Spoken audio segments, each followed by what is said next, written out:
Hello everyone, welcome to PSC academy. PSC academy smart class education में आपका स्वागत है। आज के वीडियो लेक्चर में हम जैसा कि हम पहले से जानते कि 500 एमसीक्यू फंडामेंटल ऑफ कंप्यूटर्स के कवर कर रहे हैं। तो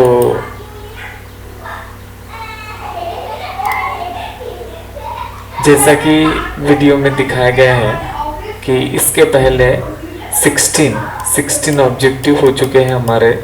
अब ये 15 ऑब्जेक्टिव मिला के 75 हो जाएंगे। ठीक है, ओके। तो इस प्रकार से हम 500 सीरीज को कवर करने की कोशिश कर रहे हैं ताकि हमारी 500 सीरीज जो है वो कवर हो जाए। ठीक है, और ये वीडियो नंबर 44 है। इसके प्रीवियस वीडियो आपको प्लेलिस्ट में जाके देखना पड़ेगा। आइए स्टार्ट करते हैं बिना टाइम वेस्ट करके। फर्स्ट क्वेश्चन,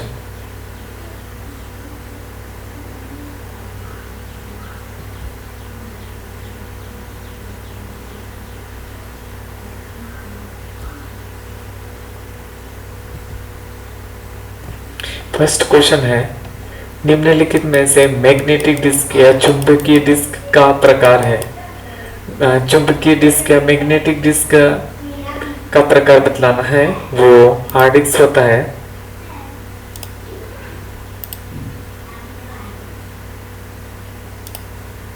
वो हार्ड डिस्क होती है या फिर डिकेट्स होती है, ए और बी दोनों होती है, या मैग्नेटिक टेप या ऑप्टिकल डिस्क होती है। आपको भी बताना है, कुछ सेकंड का टाइम दे दूंगा मैं आपको।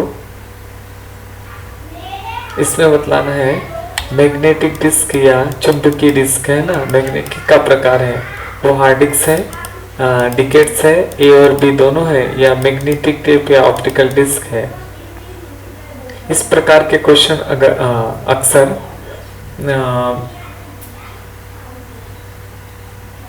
आईटी ऑफिसर और आईटी ऑफिसर बैंक में अक्सर पूछे जाते हैं। तो आंसर हो जाएगा हार्ड डिस्क तथा डिकेट्स, है ना। ओके, तो ए और बी दोनों। Okay, option C magnetic disk या के प्रकार है, वो हार्ड डिस्क भी है और डिकेट्स भी है।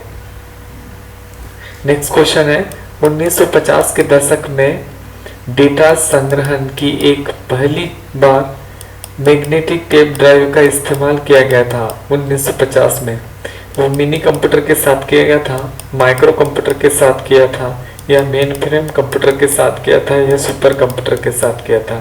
1950 के दशक में डेटा संग्रहण की एक पहली बार चुंबकीय टेप ड्राइव का इस्तेमाल किया गया था। आंसर इसका मेन फ्रेम कंप्यूटर के साथ 1950 के दशक में डेटा संग्रहण की एक पहली बार चुंबकीय टेप ड्राइव का इस्तेमाल किया गया था। Option C. ओके, याद रखिएगा main frame computer.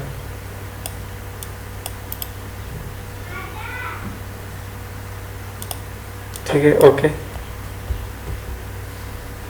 Next question है क्वेश्चन नंबर 3। आमतौर पर एक आवरण में रखी जाती है जिसे कैसेट्स या कॉर्डेज के रूप में जाना जाता है। ठीक है, वो मैग्नेटिक टेप होता है, रैम होती है, रोम होती है, या बायोस होता है। आमतौर पर एक आवरण के रूप में रखी जाती है जिसे कैसेट या कॉर्डेज के रूप में जाना जाता है। तो इसका आंसर हो जाएगा मैग्नेटिक टेप, जो रील जैसी होती है। मैं पहले भी बता चुका हूँ, इस प्रकार की होती है। पहले पुराने जमाने की, इसमें हम सॉन्ग सुनते, गाने सुनते थे। ओके, 50 रुपए की आती थी उस जमाने में। ठीक है, तो इसमें रील होती है। ये रील बैकवर्ड सब फॉरवर्ड करने पर हमें सॉन्ग्स सुनाई आते हैं या हम सुन सकते हैं। तो ये मैग्नेटिक टेप होता है। ठीक है, जिसमें कैसेट के रूप में या कॉर्डेज के रूप में जाना जाता है। ये एक आवरण रखी जाती है। नेक्स्ट क्वेश्चन है चुंबकीय टेप के संबंध में इनमें से क्या शब्द हैं।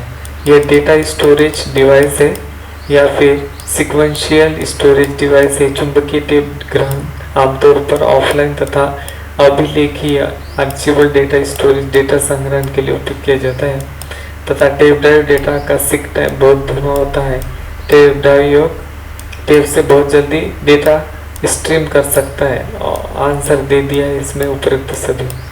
चुंबकीय टेप मतलब मैग्नेटिक टेप के रूप में ये सत्य है, ये भी है, ये भी है और ये भी। वो सिक्वेंशियल एक्सेस स्टोरेज होता है और डेटा स्टोरेज डिवाइस है, ठीक है। और tape drive data seek time बहुत धीमा होता है, ठीक, बहुत सही। ओके, नेक्स्ट क्वेश्चन है डीवीडी की स्टोरेज कैपेसिटी कितनी होती है? 4.7 GB होती है या 8.5 या 8.7 GB होती है, 9.4 GB होती है, 17.8 GB होती है, उपयुक्त सभी।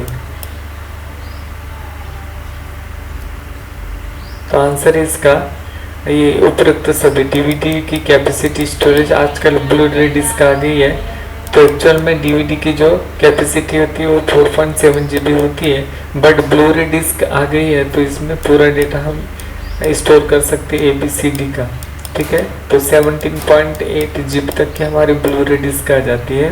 पर डीवीडी कितना होता है? डीवीडी अगर ये ऑप्शन आपको नहीं मिलेंगे, ये मिलेगा तो डीवीडी लगा दीजिएगा। डीवीडी कितना? 4.7 GB, उपयुक्त सभी। नेक्स्ट है वह समावधि जिसमें उचित सेक्टर जिसमें डेटा उपस्थित है हार्ड डिस्क ड्राइव के रीड तथा राइट हेड तक पहुंचता है कहलाता है।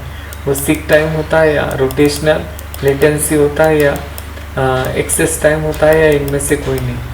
वह समावधि जिसमें उचित सेक्टर जिसमें डेटा उपस्थित तथा हार्ड डिस्क ड्राइव के रीड तथा राइट हेड तक पहुंचता है क्या कहलाता है? तो आंसर इसका रोटेशनल लेटेंसी, ठीक है। कहाँ तक पहुंचता है? उचित सेक्टर तक पहुंचता है और हार्ड डिस्क ड्राइव के रीड तथा हेड पर पहुंचता है, ठीक है। तो आंसर हो जाएगा उसका latency, latency rotational. Question number 7, rotationally latency क्या है इनमें से? सीक टाइम और लेटेंसी समय का योग, डिस्क के एक पूर्ण घूर्णन में व्यतीत समय का आधा भाग या उपयुक्त दोनों या उपयुक्त में से कोई नहीं। रोटेशनल लेटेंसी है इनमें से क्या? सीक टाइम तथा लेटेंसी समय का योग होता है या डिस्क के एक पूर्ण घूर्णन में व्यतीत समय का आधा भाग होता है या दोनों? तो आंसर है इसका डिस्क के एक पूर्ण घूर्णन में व्यतीत समय का एक भाग होता है जिसे रोटेशनल लेटेंसी कहा जाता है। नेक्स्ट क्वेश्चन है हार्ड डिस्क के सीक टाइम तथा रोटेशनली लेटेंसी और एक्सेस टाइम को मापा जाता है। कैसे मापा जाता है? माइक्रोसेकंड के द्वारा, पिक्सल के द्वारा, किलोमीटर के द्वारा या मेगा सेकंड के द्वारा। हार्ड डिस्क के सीक टाइम तथा रोटेशनल लेटेंसी और एक्सेस टाइम को मापा जाता है। आंसर इसका माइक्रोसेकंड के द्वारा। हार्ड डिस्क के सीक टाइम तथा रोटेशनली लेटेंसी और एक्सेस टाइम को मापा जाता है माइक्रोसेकंड के द्वारा। क्वेश्चन नंबर 9, डीवीडी का पूर्ण रूप है डिजिटल वर्सटाइल डिस्क या डिजिटल वीडियो डिस्क, दोनों ए और बी, उपयुक्त में से कोई नहीं। तो ये हो जाएगा ए और बी दोनों, मतलब option C. Digital versatile disk भी होता है इसका फुल फॉर्म और डिजिटल वीडियो डिस्क भी होता है, दोनों। नेक्स्ट क्वेश्चन है डीवीडी का पूर्ण रूप क्या है? हो चुका है।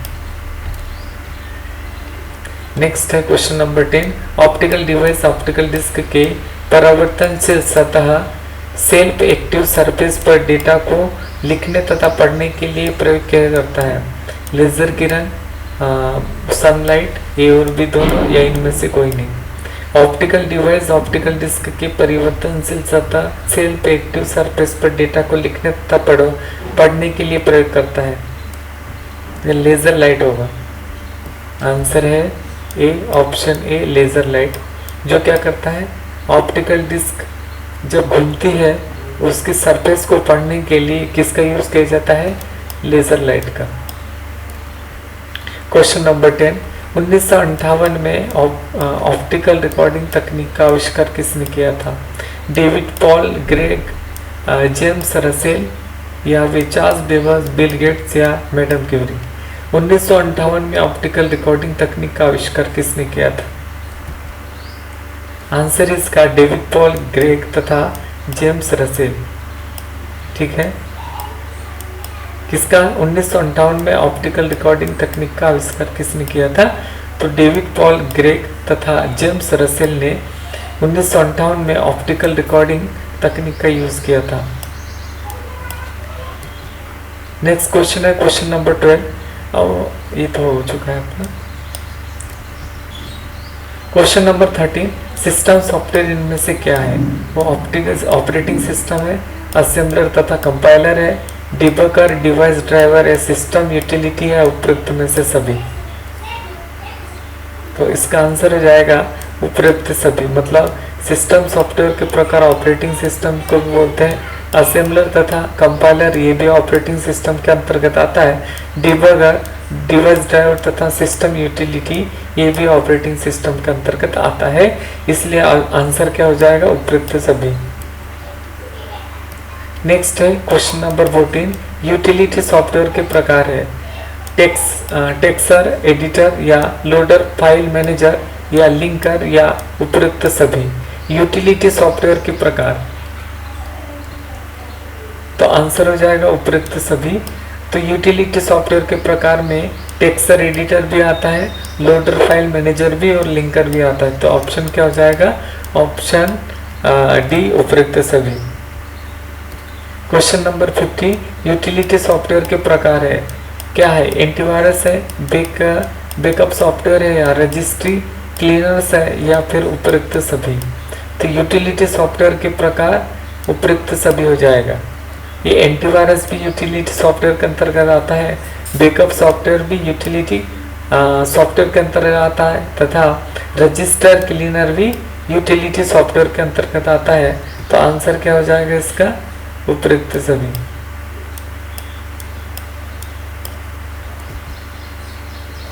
नेक्स्ट है disk fragmentation, disk cleaner, system monitor को कहा जाता है। वो यूटिलिटी सॉफ्टवेयर कहा जाता है, एप्लीकेशन सॉफ्टवेयर कहा जाता है, सिस्टम सॉफ्टवेयर या उपयुक्त सभी। Disk fragmentation, disk cleaner, system monitor को कहा जाता है। आंसर है इसका utility software. Disk fragmentation, disk cleaner तथा सिस्टम मॉनिटर को कहा जाता है क्या? Utility software. Option A. Question number 17, compiler क्या है? कंपाइलर एक हार्डवेयर है या ट्रांसलेटर प्रोग्राम है, फॉर्मवेयर या उपयुक्त सभी। तो आंसर क्या हो जाएगा? Option B. Okay, compiler option B translator होता है एक। Option B. Question number 18, compiler program में कौन सी गलतियां फाइंड करता है? ग्रामेटिकल या syntax error, logical error, A और बी दोनों या उपयुक्त में से कोई नहीं। तो कंपाइलर जो होता है वो ग्रामेटिकल या सिंटैक्स एरर को फाइंड करता है। Option A.